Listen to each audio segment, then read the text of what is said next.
नमस्कार, प्रांजल ज्ञान गंगा में आप सभी का स्वागत है। हम संक्षिप्त महाभारत का पाठ कर रहे हैं जिसमें कि वन पर्व चल रहा है।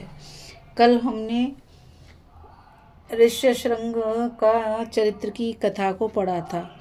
आज हम परशुराम जी की उत्पत्ति और उनके चरित्रों का वर्णन की कथा को पढ़ेंगे, जो कि इस प्रकार है। वैशंपायन जी कहते हैं, जन्मेजय उस सरोवर में स्नान करके महाराज युधिष्ठिर कौशिकी नदी के किनारे होते हुए क्रमशः सभी तीर्थ स्थानों में गए। फिर उन्होंने समुद्र तट पर पहुंचकर गंगा जी के संगम स्थान में मिली हुई 500 नदियों की सम्मिलित धारा में स्नान किया। इसके पश्चात वे समुद्र के किनारे किनारे अपने भाइयों के सहित कलिंग देश में आए। वहां लोमश जी कहने लगे, कुंती नंदन, यह कलिंग देश है। यहाँ बैतरणी नदी बहती है। इस स्थान पर देवताओं का आश्रय लेकर स्वयं धर्मराज ने यज्ञ किया था।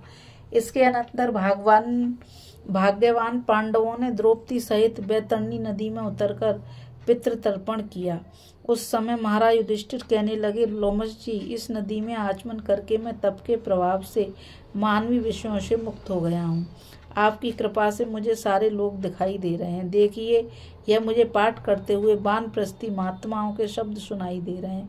तब लोमश जी ने कहा, राजन चुप हो जाइए, यह ध्वनि तो तुम्हें 30,000 योजन दूर से सुनाई दे रही है। वैशंपायन जी बोले, इसके पश्चात महात्मा युधिष्ठिर ने महेंद्र पर्वत पर गए और वहां एक रात निवास किया। वहां रहने वाले तपस्वियों ने उनका बड़ा सत्कार किया। लोमश मुनि ने उन भृंगु, अंगरा, वशिष्ठ और कश्यप वंशीय ऋषियों का परिचय दिया। फिर उनके पास जाकर राजर्षि युधिष्ठिर ने प्रणाम किया और परशुराम जी के सेवक वीरवर अकृतवर्ण से पूछा, भगवान परशुराम जी इन तपस्वियों को किस समय दर्शन देंगे? इसके साथ ही मैं भी उनके दर्शन करना चाहता हूँ। अकृतवर्ण ने कहा, श्री परशुराम जी ने तो सबके हृदय की बात जानने वाले हैं। आपके आने का तो उन्हें पता लग ही गया होगा। आपके प्रति उनका प्रेम भी है ही, इसलिए वे शीघ्र ही आपको दर्शन देंगे। तपस्वियों को उनका दर्शन चतुर्दशी और अष्टमी को होता है। आज की रात बीतने पर कल चतुर्दशी होगी, तब आप भी उनका दर्शन करिए। युधिष्ठिर ने पूछा, आप जमदग्नि नंदन महाबली परशुराम जी के सेवक हैं। उन्होंने पहले जो जो कृत्य किए हैं वे सब आपने प्रत्यक्ष देखे हैं। अतः जिस प्रकार और जिस निमित्त से उन्होंने युद्ध में क्षत्रियों को परास्त किया, वह सब आप मुझे सुनाइए।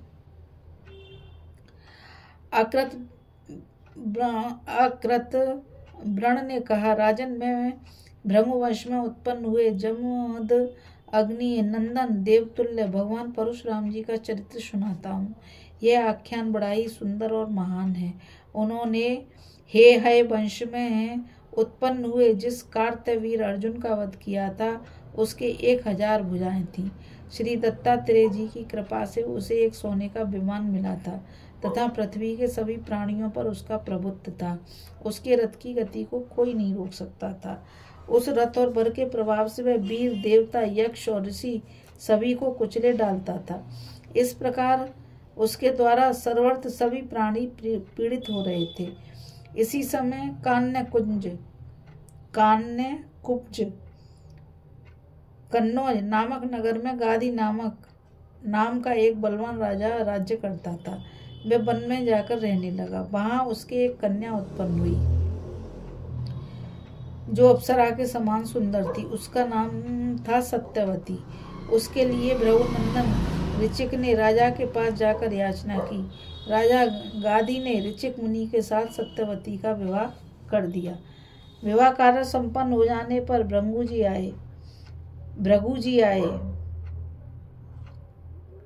और अपने पुत्र को सपत्नी देखकर बड़े प्रसन्न हुए। तब उन्होंने पुत्र वधू से कहा, सौभाग्यवती वधू, तुम वर मांगो, तुम्हारी इच्छा होगी वही मैं दूंगा। उसने अपने ससुर जी को प्रसन्न देखकर अपने और अपनी माता के लिए पुत्र की याचना की। तब भृगु जी ने कहा, तुम और तुम्हारी माता ऋतु स्नान करने के पश्चात पुत्रोत्पत्ति की कामना से अलग अलग वृक्षों का आलिंगन करना। वह पीपल का आलिंगन करे और तुम गूलर का करना। इसके सिवा मैंने सारे संसार में घूमकर तुम्हारे और तुम्हारी माता के लिए बड़े प्रयत्न से ये 2 चरु तैयार की हैं, इन्हें तुम सावधानी से खा लेना। ऐसा कहकर मुनि अंतर ध्यान हो गए, किंतु उन माँ बेटी ने चरु भक्षण करने और वृक्षों का आलिंगन करने में उलटफेर कर दिया। बहुत दिनों बीतने पर भृगु फिर लौटे और उन्होंने दिव्य दृष्टि से सब बात जान ली। तब उन्होंने अपनी पुत्रवधू सत्यवती से कहा, बेटी, चरु और वृक्षों में उलटफेर करके तेरी माता ने तुझे धोखा दिया है। तूने जो चरु खाया है और जिस वृक्ष का आलिंगन किया है, उसके प्रभाव से तेरा पुत्र ब्राह्मण होने पर भी क्षत्रियों से आचरण वाला होगा, तथा तेरी माता का पुत्र क्षत्रिय होकर भी ब्राह्मणों के से आचरण वाला बड़ा तेजस्वी और सत्पुरुषों के मार्ग का अनुसरण करने वाला होगा। तब उसने बार बार प्रार्थना करके अपने ससुर को प्रसन्न किया और प्रार्थना की कि मेरा पुत्र ऐसा न हो, भले ही पुत्र ऐसे स्वभाव वाला हो जाए। भृगु जी ने अच्छा ऐसा ही हो, यह कहकर अपनी पुत्रवधू का अभिनंदन किया। यथा समय उसके गर्भ से जमदग्नि मुनि का जन्म हुआ। वे बड़े ही तेजस्वी और प्रतापी थे। महातपस्वी जमदग्नि ने वेदाध्ययन आरंभ किया और नियमानुसार स्वाध्याय करने से भी सभी वेदों को कंठस्थ कर लिया। फिर उन्होंने राजा प्रसेनजित के पास जाकर उनकी पुत्री रेणुका के लिए याचना की और राजा ने उन्हें अपनी बेटी विवाह दी। रेणुका का आचरण सब प्रकार अपने पति देव के अनुकूल था। उसके साथ आश्रम में रहकर वे तपस्या करने लगे। उनके क्रमशः 4 पुत्र हुए। इसके बाद परशुराम जी का प्रादुर्भाव हुआ।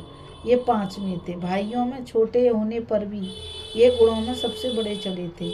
एक दिन जब सब पुत्र फल लेने के लिए चले गए तो व्रतशिला रेणुका स्नान करने को गई। जिस समय वह स्नान करके आश्रम को लौट रही थी, उसने देवयोग से राजा चित्ररथ को जल क्रीड़ा करते देखा। उस संपत्तिशाली राजा को जल विहार करते देखकर रेणुका का चित्त चलायमान हो गया। इस मानसिक विकार से दीन, अचेत और त्रस्त होकर उसने आश्रम में प्रवेश किया। महा तेजस्वी जमदग्नि मुनि ने सब बात जान ली और उसे अधीर एवं ब्रह्म तेज से च्युत हुई देखकर बहुत धिक्कारा। इतने में ही उनके ज्येष्ठ पुत्र रुक्मबाण और फिर सुषेणु, बसु और विश्वावसु भी आ गए।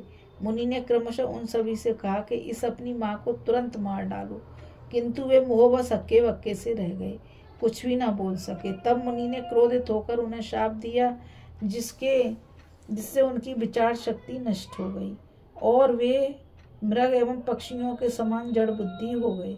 उन सब के पीछे शत्रु पक्ष के वीरों का संहार करने वाले परशुराम जी आए। उनसे महातपस्वी जमदग्नि मुनि ने कहा, बेटा, अपनी इस पापनी माता को अभी मार डाल और इसके लिए मन में किसी प्रकार का खेद न कर। यह सुनकर परशुराम ने फरसा लेकर उसी क्षण अपनी माता का मस्तक काट डाला। राजन, इससे जमदग्नि का कोप सर्वथा शांत हो गया और उन्होंने प्रसन्न होकर कहा, बेटा, तुमने मेरे कहने से वह काम किया जिसे करना बड़ा ही कठिन है। तुम्हारी जो जो कामनाएं हों वे सब मांग लो। तब उन्होंने कहा, पिताजी, मेरी माता जीवित हो जाए, उन्हें मेरे द्वारा मारे जाने की बात याद न रहे, उनके मानस पाप का नाश हो जाए, मेरे चारों भाई स्वस्थ हो जाएं, युद्ध में मेरा सामना करने वाला कोई न हो और मैं लंबी आयु प्राप्त करूं। परम तपस्वी जमदग्नि ने भी वरदान के द्वारा उनकी सभी मनोकामनाएं पूर्ण कर दी। एक बार इसी तरह उनके सब पुत्र बाहर गए हुए थे। उसी समय अनूप देश का राजा कार्तवीर्य अर्जुन उधर आ निकला। जिस समय वह आश्रम में पहुंचा, मुनि पत्नी रेणुका ने उसका आतिथ्य सत्कार किया। कार्तवीर्य अर्जुन युद्ध के मद से उन्मत्त हो रहा था। उसने सत्कार की कुछ कीमत न करके आश्रम की होम धेनु डकराते रहने पर भी उसके बछड़े को हर लिया और वहां के वृक्ष आदि भी तोड़ दिए। जब परशुराम जी आश्रम में आए तो स्वयं जमदग्नि जी ने उनसे सारी बातें कही। उन्होंने होम की गाय को भी रोते देखा। इससे वे बड़े ही कुपित हुए और काल के वशीभूत हुए शस्त्रार्जुन के पास आए। तब शत्रु दमन परशुराम जी ने अपना सुंदर धनुष ले उसके साथ बड़ी वीरता से युद्ध कर पहने बाणों से उसकी परिघ सदस्य हजारों भुजाओं को काट डाला। उसे परास्त कर काल के हवाले किया। इससे सहस्त्रार्जुन के पुत्रों को बड़ा क्रोध हुआ और वे एक दिन परशुराम जी की अनुपस्थिति में आश्रम में बैठे हुए जमदग्नि जी पर जा टूटे। परम तेजस्वी जमदग्नि जी जो तो तपस्वी ब्राह्मण थे, उन्होंने युद्ध आदि कुछ भी नहीं किया तो भी उन्हें मार डाला। इस समय वे नाथ की तरह हे राम यही चिल्लाते रहे। जब उनकी हत्या करके वे आश्रम चले गए तब परशुराम जी समिधा लेकर आए। वहां अपने पिता को इस प्रकार दुर्दशा पूर्वक मरे देखकर उन्हें बड़ा दुख हुआ और वे फूट फूट कर रोने लगे। कुछ समय तक वे करुणा पूर्वक तरह तरह से विलाप करते रहे। फिर अपने पिता के सब प्रेत कर्म किए और उनका अंतिम संस्कार कर संपूर्ण क्षत्रियों का संहार करने की प्रतिज्ञा की। महाबली भृगुनंदन क्रोध के आवेश में साक्षात काल के समान हो गए और उन्होंने अकेले ही कार्तवीर्य के सब पुत्रों को मार डाला। उस समय जिन जिन क्षत्रियों ने उनका पक्ष लिया उन सब का भी उन्होंने सफाया कर दिया। इस प्रकार 21 बार भगवान परशुराम ने पृथ्वी को क्षत्रियहीन कर दिया और उनके रक्त से सम्मत पंचक क्षेत्र में 5 सरोवर भर दिए। इसी समय महर्षि ऋचिक ने साक्षात प्रकट होकर उन्हें इस घोर कर्म से रोका। तब उन्होंने क्षत्रियों का संहार करना बंद कर दिया और सारी पृथ्वी ब्राह्मणों को दान कर दी। इस प्रकार समस्त भूमंडल ब्राह्मणों को देकर वे इस महेंद्र पर्वत पर निवास करते हैं। वैशंपायन जी कहते हैं, राजन फिर 14 के दिन अपने नियम के अनुसार महामना परशुराम जी ने समस्त ब्राह्मण और भाइयों के सहित यमराज युधिष्ठिर को दर्शन दिए। धर्मराज ने अपने भाइयों के सहित उनका पूजन किया और वहां रहने वाले सब ब्राह्मणों का भी खूब सत्कार किया। फिर परशुराम जी की आज्ञा से उस रात को महेंद्र पर्वत पर ही रहकर वे दूसरे दिन दक्षिण की ओर चले गए। इस कथा में बस इतना ही।